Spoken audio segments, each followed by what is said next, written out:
Spoiler alert. The story begins in snowy Norway, where a group of children are playing outdoors. One boy dares to jump over a block of ice to prove his courage. But as he reaches for the saw, the ice tips over and he plunges into the freezing water. Luckily, his father arrives just in time to save him. This is Thor Heyerdahl, and his daring, adventurous spirit remains strong, even as he grows older. He became a dedicated explorer and ethnographer, seeking to understand ancient human migration. At the time, he was living on Fatuhiva with his partner. For 10 years, they studied the local people, listening to their stories and learning about their cultural roots. The accepted theory then suggested that Polynesians migrated from Asia. However, Thor proposed a different origin. He believed that they may have traveled from South America, using basic rafts and ocean currents. Supporting this idea were the islanders' oral histories, fruit he found there that were indigenous to South America, and the similarities Thor observed between South American statues and the Polynesian moai. After a decade of research, Thor returned to New York and attempted to publish his theory. He wrote books and submitted papers to scientific journals, but no one took him seriously. Many experts laughed at him and dismissed his theory even then. They argued that it would have been impossible for people to cross 5,000 miles of ocean with the technology available 1,500 years ago. Determined to prove his point, Thor took matters into his own hands. He decided to recreate the journey himself on a wooden raft built in the style of ancient seafarers. His goal was to sail from Peru to Polynesia, demonstrating that the voyage was indeed possible. He started interviewing sailors to learn from their experience. One of them told him that his ship was torpedoed during World War II, and he had to survive for 22 days on an unsteerable raft. He advised Thor not to do it. As he showed Thor how the waves would loosen the logs, an engineer secretly eavesdropped on their conversation. He followed Thor as he left and showed him how to improve the raft design for more efficiency. He then introduced himself as Herman Watzinger. Herman was excited by Thor's plan and begged to join the expedition. Thor warned him that there would be no one to help them out there, but Herman said he trusted in Thor's theory. Thor then contacted his wife to inform her of his decision. She begged him not to go, reminding him of their 2 young children. She also pointed out that he couldn't swim. But Thor remained resolute. His stubborn nature would not let him rest until he tried. Knowing how stubborn he was, she gave up arguing and said Merry Christmas before hanging up. Thor and his newfound friend traveled to Peru. He invited a few friends for this expedition as well. 2 radio operators who served in the war, Knut Haugland and Torstein Raby, and a skilled sailor, Eric Hesselberg. He then visited the president to tell him about his upcoming journey to prove that Peruvians sailed all the way to Polynesia. Hearing the possibility that Peruvians discovered Polynesia, the president agreed to provide financial aid and supplies to the crew. Later, a man approached Thor. He introduced himself as Bengt Danielsson from Sweden and said he recognized Thor from the newspaper. He told Thor that he was also an ethnographer and wished to join him on this daring expedition.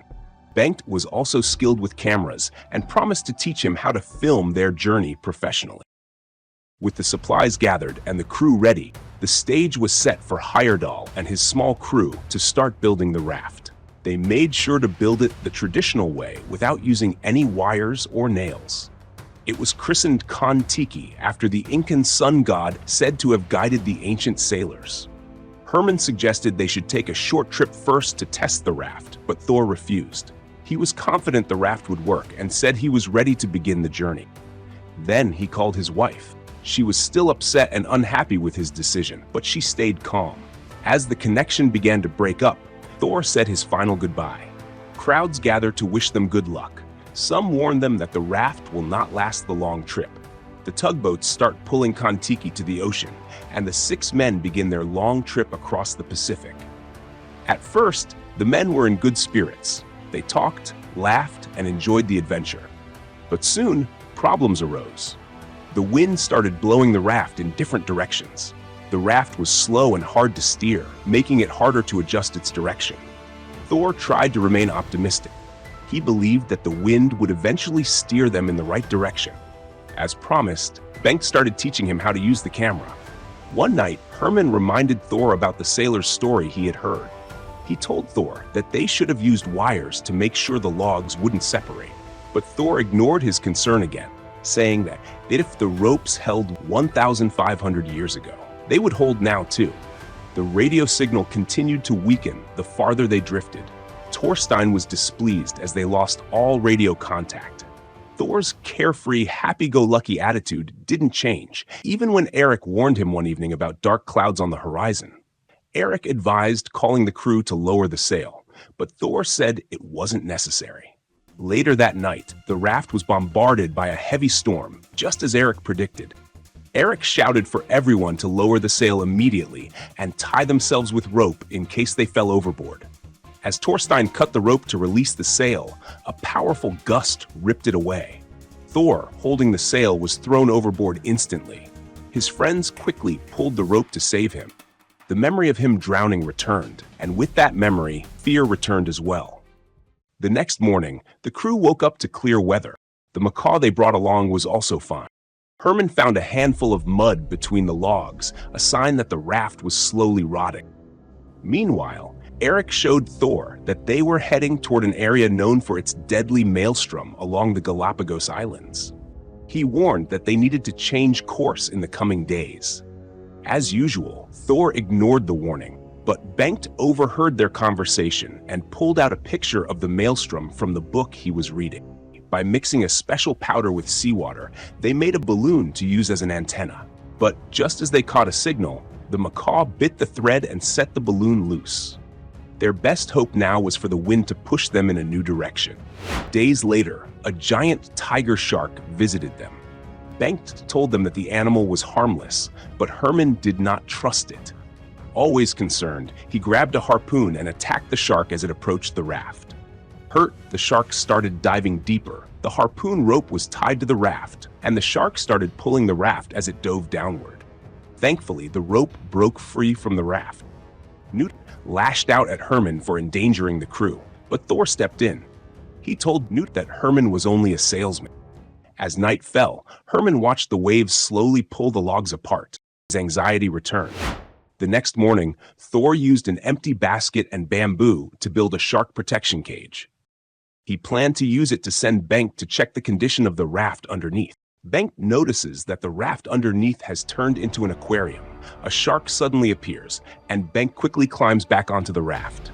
Looking at the moss and dirt Bengt picked up, Herman warned that the raft would sink if the logs kept absorbing water. Thor, however, was getting frustrated with his endless warnings. Finally, after many days, the crew picked up a strong radio signal. Thor contacted the Royal Norwegian Embassy in Washington, D.C. with an update.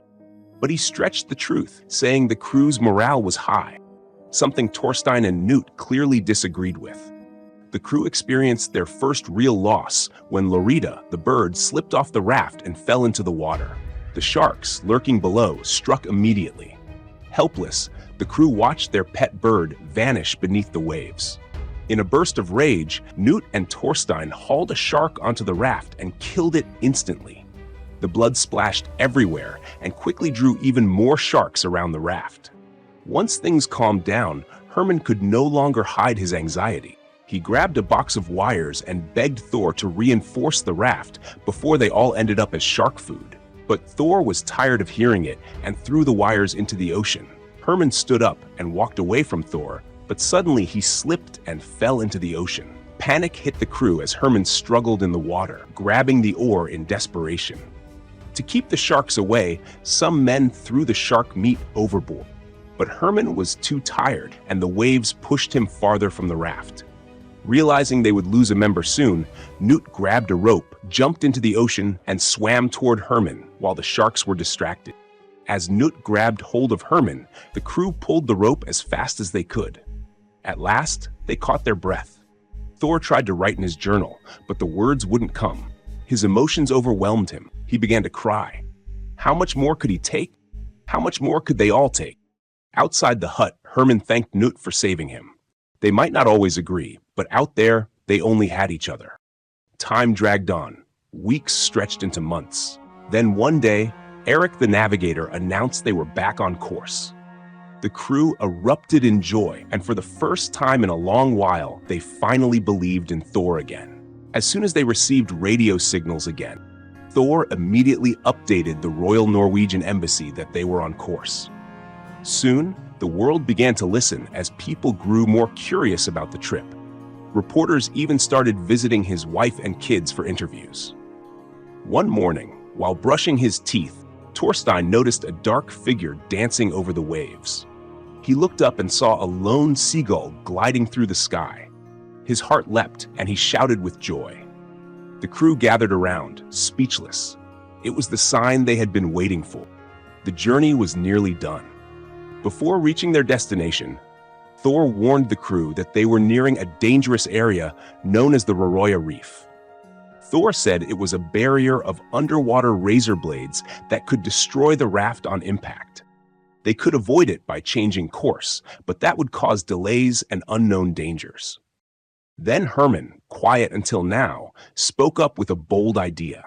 He said they could surf over the reef. He explained that the 13th wave was much larger than the others, and if timed right, it could carry them safely over the reef. Their plan was to move close to the reef, anchor the raft, and wait. For the first time, Thor agreed with Herman's idea. As they closed in on the treacherous Roroya Reef, Thorstein radioed in their position and instructed the embassy to send a rescue team if there was no update in 36 hours. As they reached the edge of the reef, they dropped the anchor and started counting. Little did they know that the rope was rubbing against sharp rocks below. As Herman reached 10, the rope snapped. Everyone braced themselves as the wave pushed the raft forward. But the wave wasn't strong enough. The raft got stuck on the rocks. Moments later, the biggest wave crashed in and slammed the raft. Thor, terrified and unable to swim, started to sink until he felt the sand beneath his feet. He rose, soaked and breathless, to discover he was already on land. He quickly looked for the others and saw that they were all doing okay. On August 7, 1947, after 101 days at sea, Thor finally proved that it was possible. Though tired and weak, they were happy. Heyerdahl filmed the expedition, which later became the Academy Award-winning documentary in 1951. He also wrote a book about the expedition that was translated into 70 languages and sold more than 50 million copies around the world. Even though some scientists still don't agree with Thor's theory, they respect what he did. He proved that old ideas should be tested, not just ignored.